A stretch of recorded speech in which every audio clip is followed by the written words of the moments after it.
Hello, dear friends. I'm we are on Saturday night. It's the 14th, the end of the 14th day of the war, and possibly the 15th. And I just want to give some of my thoughts of this time. Um, there's a certain stress in the air that everybody can feel. It's hard when you know that your country is being threatened both from the south and from the north, from Hamas and from Hezbollah and from Iran.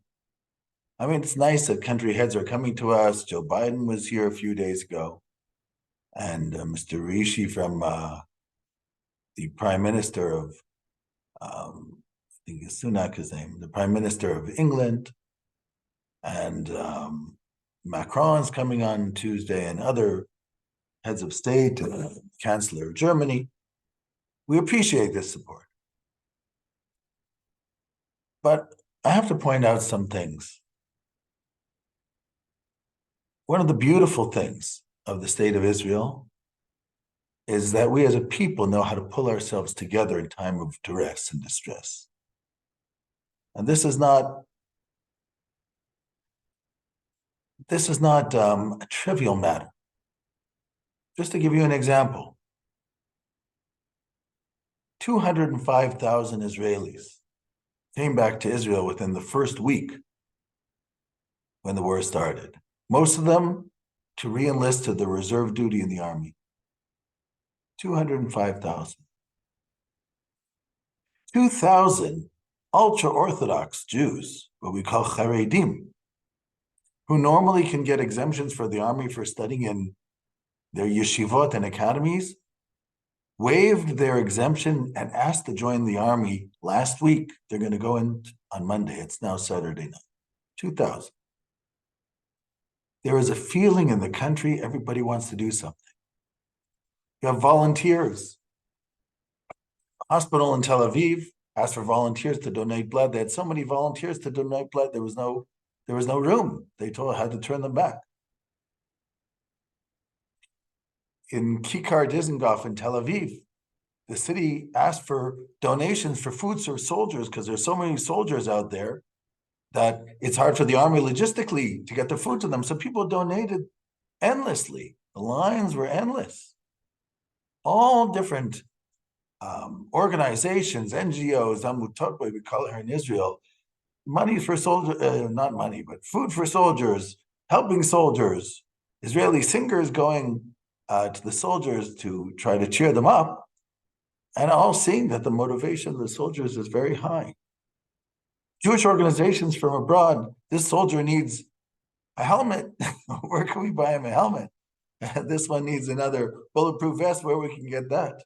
I mean, I don't remember this happening in the past. And also, the army called up a certain amount of people. I'm not going to say how much, and they got 150% of the people that they called up, meaning 50% more than they even expected, because people want to help, and people understand that we are in a hard situation. I was reading an article this past Shabbat, this past Saturday, written by a friend of mine, Dr. Micha Goodman, very creative thinker. And he wrote an idea I just want to mention, and I want to give my feelings about it. It was in Yisrael Hayom, one of the daily newspapers here in Israel. Goodman said we have to look at this situation for what it means existentially. He calls October 7th, 2 weeks ago, the black hole of the history of the state of Israel. What does he mean by that? What he means is that the whole point of setting up a state originally from the point of view, let's say, of the Zionist Declaration of Basel of 1897 of the Zionist organization, and the way the ethos of the country was set up is that the Jew outside of Israel was unprotected. If there was a pogrom, if there was a massacre, Jews were unprotected because the countries where they lived did not protect them. So we need a Jewish state and a Jewish army and a Jewish police force to protect ourselves. That was the ethos. He says, and all of a sudden, last October 7th, we found ourselves in a situation in the south next to the Gaza border. The army wasn't there. The police couldn't deal with it. Everything that we had promised, or the country had promised, that Jews would never again be left alone, found themselves alone for hours and hours, over 6 hours, and people slaughtered, 1,400 to 1,500 people slaughtered during that day. And all of a sudden, these third generation Israelis sometimes, and others, felt like the Jews in the pogroms in Eastern Europe, in the Shoah, in places where Jews were helpless and could not protect themselves. And that was a shock. He said it was almost like traveling in a time travel back in time before the state had existed.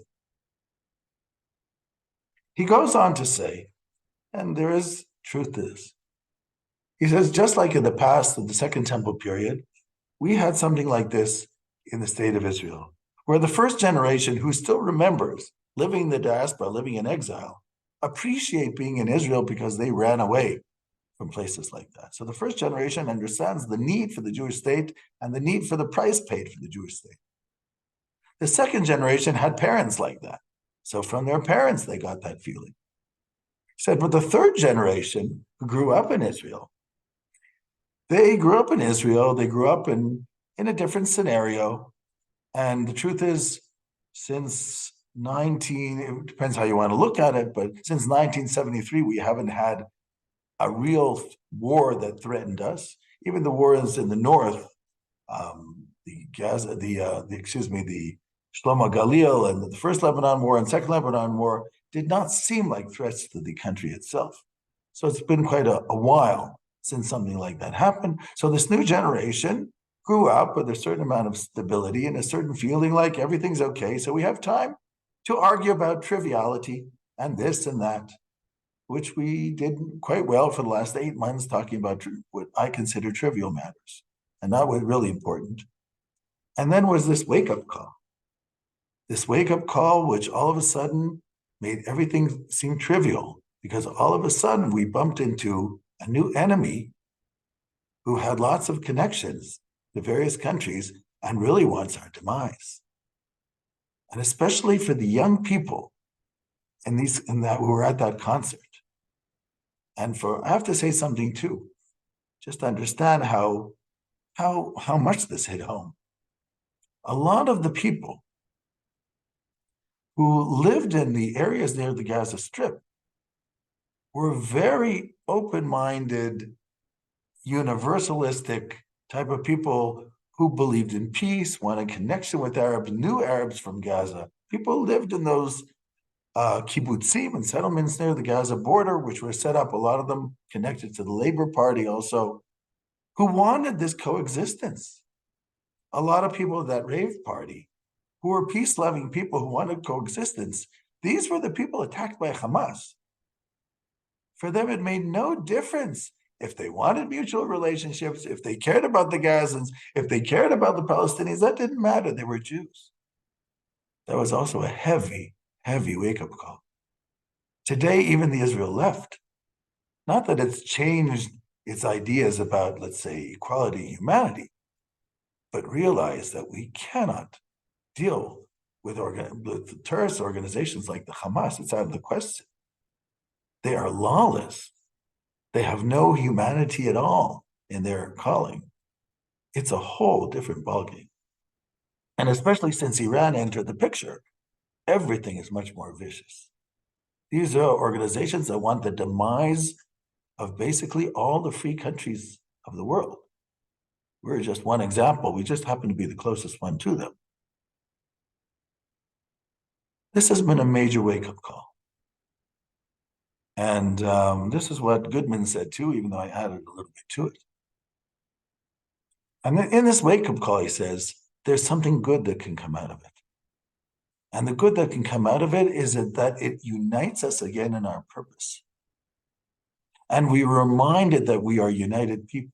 And when we are united, we are strong. And we have high motivation.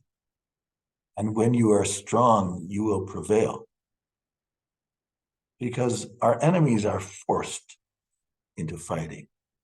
It's not that 100% they believe in this, but we're fighting to defend our country, our families, our friends. We are united in our purpose. So we will prevail. And besides, God is on our side. Now, I'm getting back again to Goodman's article. Goodman says that basically we have an opportunity here. We have an opportunity now that our politicians have let us down and our army has let us down. We have a possibility as a people to look at the flaws and try to rebuild. He calls it founding the state for a second time. Those of us who appreciate, and everybody really appreciates a lot of things in the state, sometimes we just take it for granted, that's all. But we have this opportunity. And he calls this opportunity, as I said, after the black hole, it's a time to mend. It's a time to recreate and to refound. I want to talk about this a little bit. I don't call it the black hole. I would call it a watershed moment. In that sense, I agree with him 100%. It was a watershed moment. It was a moment of an awakening. It was a moment where we, as a people, we realize that things that unite us are greater than the things that divide us. And that we had lost a little bit of understanding the direction, which now we've gained that insight back. I am not sure personally that it's the politicians after this who can lead us to unity. I've discussed this before and written about this in the J Post before. I believe that we need two things. We need, number one, a group of ideologues from all different areas of Israeli society to sit down and discuss the things that unite us, because the politicians can't do that because they want you to vote for them and not the other guy. We need ideologues. And what we need also is a new social contract, because we are united in numbers. But in the social contract, it's to take away fears of certain groups that maybe one group wants to push its present more on the other. So the social contract will take this away, because we have to write in the social contract what we respect about the groups, what we need from the groups, every groups, and then get it agreed upon in this ideological group, which, by the way, could be just 20 people, but there would represent the various groups of Jews that live here in Israel and also the Arabs. After we have this social contract and these discussions, then we can eventually talk about also a constitution, which of course would be first and foremost based on our basic laws, but other things too. But you need first to have this conversation.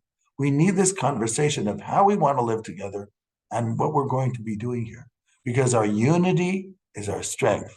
And when we have our unity together as a people, our unity in purpose, there is nothing our enemies can do against us.